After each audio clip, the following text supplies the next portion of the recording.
Unique perspective on the GOES Lightning Mapper RGB suite, as Shear, and ProbSevere version 2 with Timothy Jeter and Thomas Herb, who are both from the U.S. Air Force. Go ahead, Tim and Thomas. Yes, thank you. So coming from the Air Force, we took a bit of a different approach this week. We wanted to use the products and try to understand how they could either supplement or replace our current products, more specifically the GLM, RGB, Shear, and the ProbSevere, as they seem to be the products that would immediately improve the quality of product for our customers. So the RGB, specifically the day cloud, phase distinction, and the day convection RGB would be good to use to identify the intense updrafts and rapidly developing cumulus day cloud. Specifically helps to distinguish between ice and water clouds, as well as the GLM would help identify and quantify substantial storm growth, as well as it provides the ability for us to see the lightning off the coast and far out into the ocean where we have missions going, and we usually don't get very good lightning data there. This is Tom. I'm a trainer for the Air Force as well as forecaster, regional forecaster.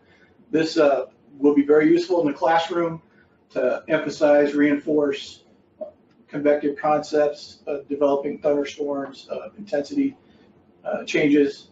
We also have a large coastline in the southeast CONUS that we're interested in keeping an eye on for not just warnings, but also we issue some watches with some pretty healthy lead times on them. So for cells that are outside radar coverage, I believe most of these, or a large part of these products in GLM will help us improve our situational awareness for the watch programs that we have for lightning and then also severe weather events. So the takeaways for GLM, it enhanced our capability over water. It's currently not available on the DoD platforms and provides thunderstorm pulse trends. And the RGB suite allows us to have a higher resolution for cloud temps and developing thunderstorms. And the temperatures overlaid on the VIS satellite provides better analysis parameters than we currently have.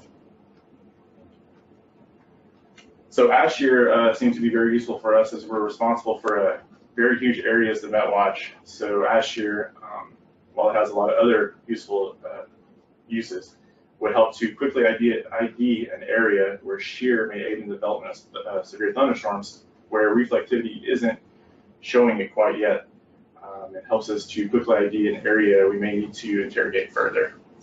It looks especially useful in identifying squall line areas or QLCSs, and we would need that for, once again, for our lightning watch and severe watch program, and probably supplement the layered azimuthal shears with the normalized rotation that's available on GR2 for site-specific radars. ProbSevere shows some great promise, I think, Tim. I do, yeah, I agree. We're looking at that. It obviously has some drawbacks. It has some false alarm issues, but I think for warnings and watches for Air Force criteria with the lead times we have to get point locations spotted and the growth of the cells, and also just as importantly when they're dissipating as well. Yeah, specifically for the hail. Worked pretty well. Really well done, yeah.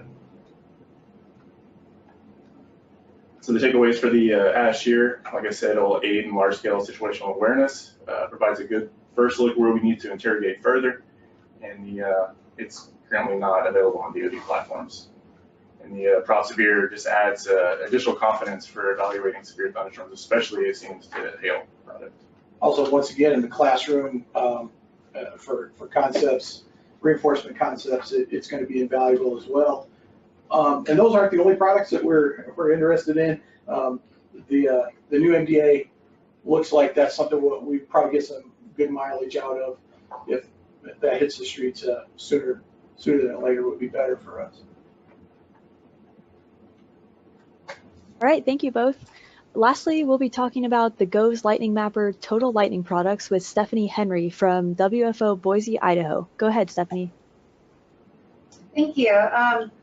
Living up in the Northwest, I wanted to take a closer look at how the GLM was evolving in storm situations and I took an example of Southwest Montana and Central Wyoming.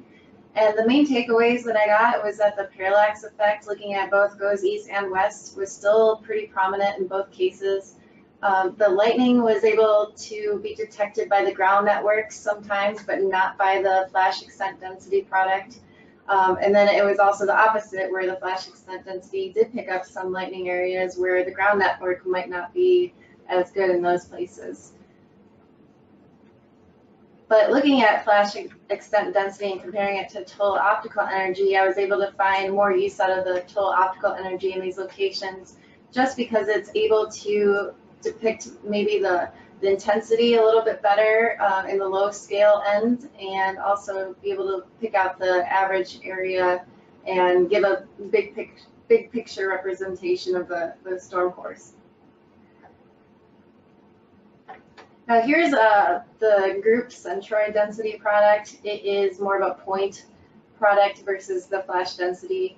But I just wanted to show how it does evolve really well with lightning cores that are developing in larger storms. So here's a case in southeast Missouri. The parallax effect is still there, so it's important to note that the GLM might not be the only product that you would want to look at with seeing where all the lightning is located, but it's a good product that complements the ground data. And another great use of GLM has been over water areas. So this is the Gulf of Mexico, where the radar data drops out rather quickly, but you can still see the ground lightning a little bit, and then you can see the intensity of the flash extent density increasing over the Gulf, and especially you can see the different storm cell structures and which one might be more intense than the other products. So I found it very useful in those lower data situations. And now here's we were introduced to a minimum flash area product versus the average flash area. And the minimum flash area is basically identifying smaller stroke values with the color scale more easily. And so it's able to pick up new convective storm cells that might not have large flash extent density. And it also might, the average flash area a little bit washes out those higher resolution pixels that you might see in the minimum flash area.